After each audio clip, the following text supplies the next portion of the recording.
Hello everyone, welcome in this session, dear trainees। आज हम आपके फर्स्ट यूनिट के दूसरे टॉपिक पर चर्चा करेंगे और आपका ये दूसरा टॉपिक है methods of education psychology. Dear students, आप जानते हैं कि शिक्षा मनोविज्ञान के विभिन्न मेथड्स हैं। उनमें ऑब्जर्वेशन मेथड, एक्सपेरिमेंटल मेथड, आपका case history method, interview method आदि अनेक विधियाँ होती हैं। तो आज की कड़ी में हम सबसे पहले लेंगे ऑब्जर्वेशन मेथड। तो आइए इसके ऊपर हम संक्षेप में चर्चा करें। सबसे पहले तो ये कि ऑब्जर्वेशन मेथड होता क्या है, निरीक्षण विधि किसे कहते हैं। डियर स्टूडेंट्स, आप समझते हैं कि निरीक्षण विधि अनुसंधान की एक महत्वपूर्ण विधि है, रिसर्च के क्षेत्र में बहुत इम्पॉर्टेंट होती है। और ऑब्जर्वेशन शब्द अंग्रेजी भाषा का शब्द है जो निरीक्षण का एक पर्यायवाची है और जिसका अर्थ होता है देखना या अवलोकन करना। मानव द्वारा ज्ञान अर्जन की प्रक्रिया का आरंभ मुख्य रूप से अवलोकन के द्वारा ही होता है। तो विद्यार्थी के क्रियाकलापों का निरीक्षण व अवलोकन कर उसकी क्षमता का अनुमान लगाकर उसका सही मार्गदर्शन कर सकते हैं।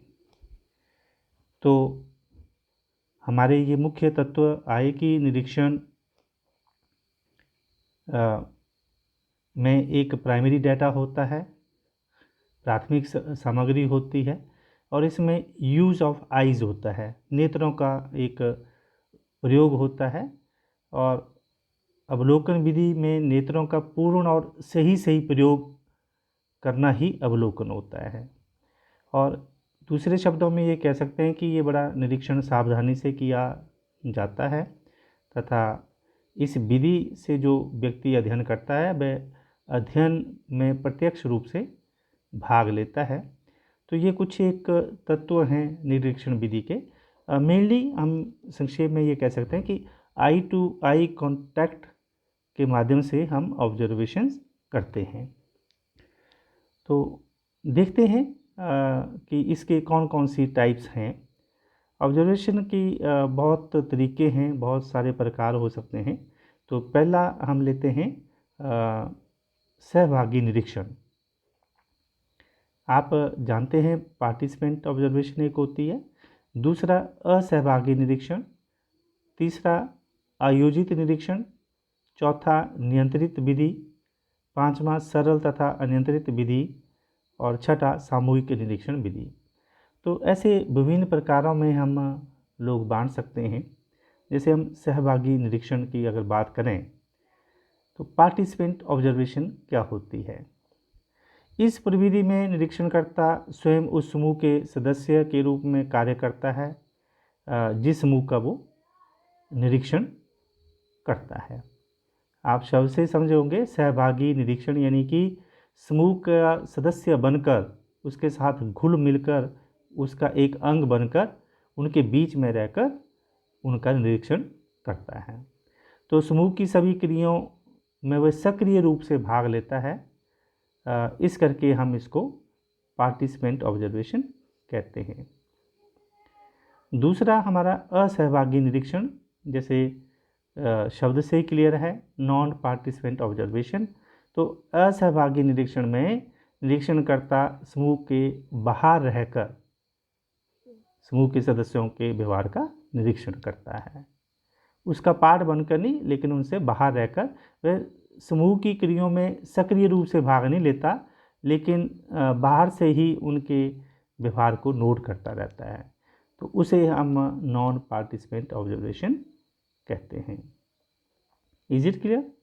उसके बाद हमने कहा कि ये आयोजित निरीक्षण भी होता है जिसको हम कहते हैं प्लान्ड ऑब्जर्वेशन।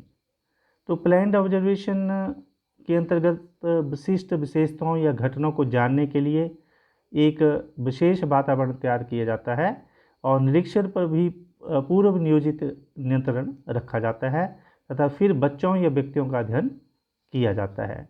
इस करके इसको हम आयोजित या नियंत्रित निरीक्षण कहते हैं। और नेक्स्ट पॉइंट है हमारा नियंत्रित विधि।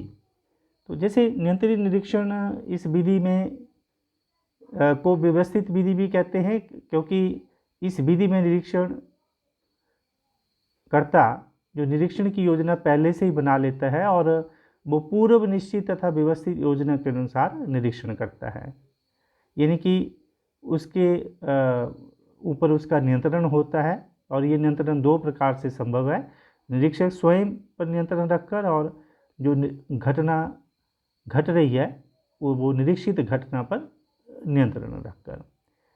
और अगला जिक्र हम करते हैं, अगला प्रकार है हमारा सरल तथा अनियंत्रित विधि।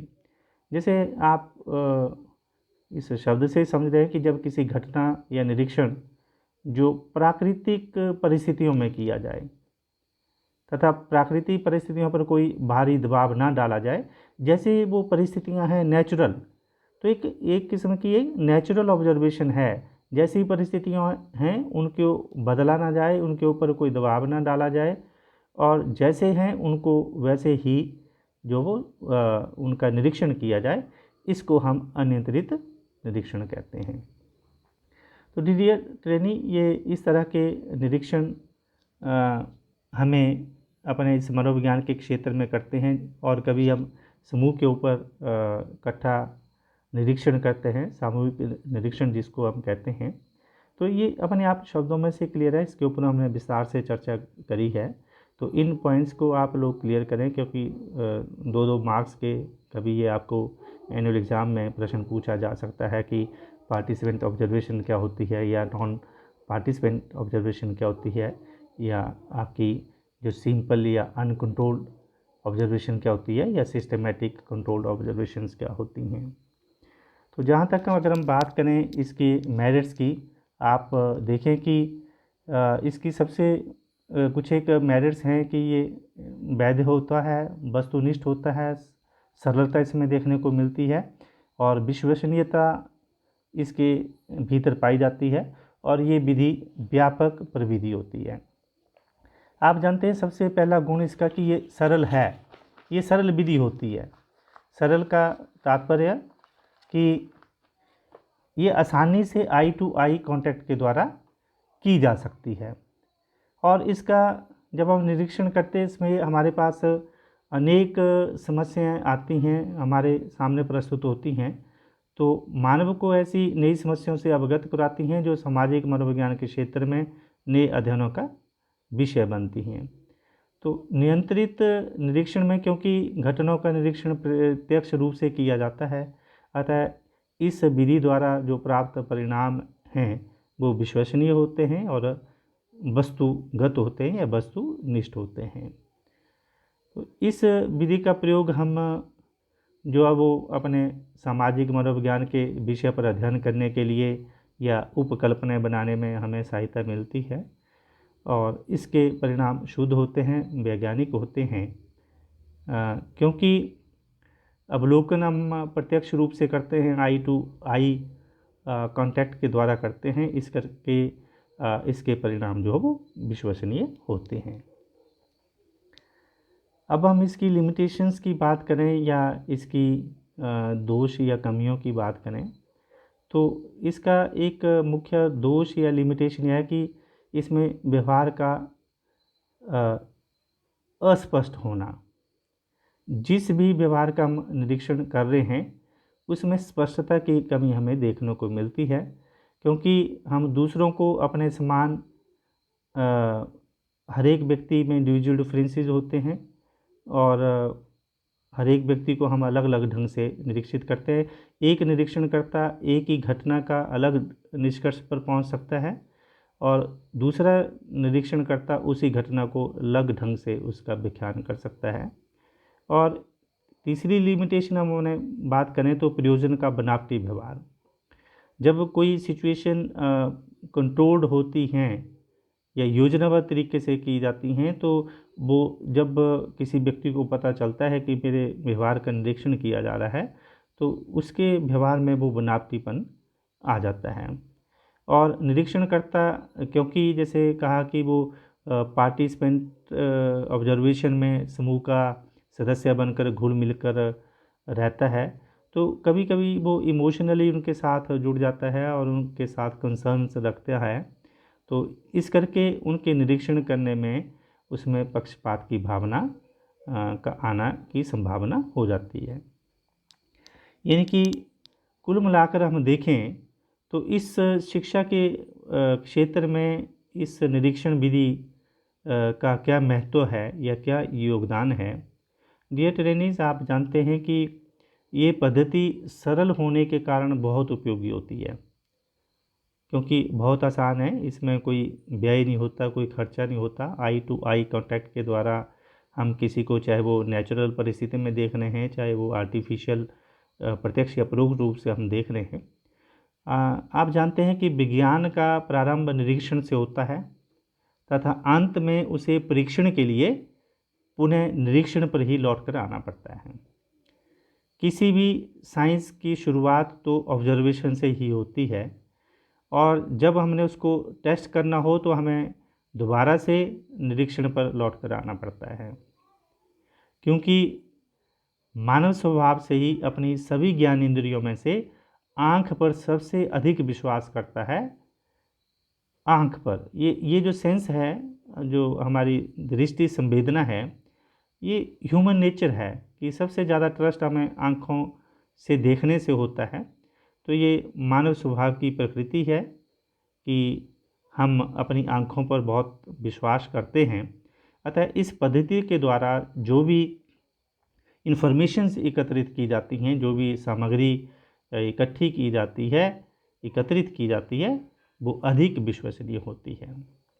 आप जानते हैं कि हर एक जगह प्रयोग करना, वैज्ञानिक विधि का अमल करना संभव नहीं होता, तो ये सबसे आसान है। हम इसको हर जगह पर कहीं भी ऑब्जर्वेशन मेथड को अप्लाई कर सकते हैं। और जैसे मैंने कहा कि ये आँख पर सबसे अधिक विश्वास मानव करता है, ये स्वाभाविक प्रवृत्ति होती है। इस करके इस पद्धति के द्वारा जो भी परिणाम होते हैं उनमें विश्वसनीयता का गुण होता है। तो हमारे जीवन में ऑब्जर्वेशन मेथड सबसे प्रारंभिक एक विधि होती है और जीवन में ये बहुत उपयोगी मानी जाती है। तो उम्मीद है कि इन पॉइंट्स के ऊपर आप विस्तृत चर्चा करने में सक्षम होंगे। एक माइंड मैप की फॉर्म में, कैप्सूल की फॉर्म में मैंने आपको कुछ एक पॉइंट्स यहाँ कलेक्ट करके आपके सामने पेश किए हैं कि इन पॉइंट्स के ऊपर आपको लिखना है और उनके डिटेल आपको देनी है। तो उम्मीद करता हूँ कि आप इसको एक बार गो थ्रू होके अपने नोट्स को पढ़कर और इन पॉइंट्स को जो है वो उसकी विस्तृत व्याख्या करने में सक्षम होंगे। तो आज के लिए, अभी के लिए इतना ही। Thank you very much.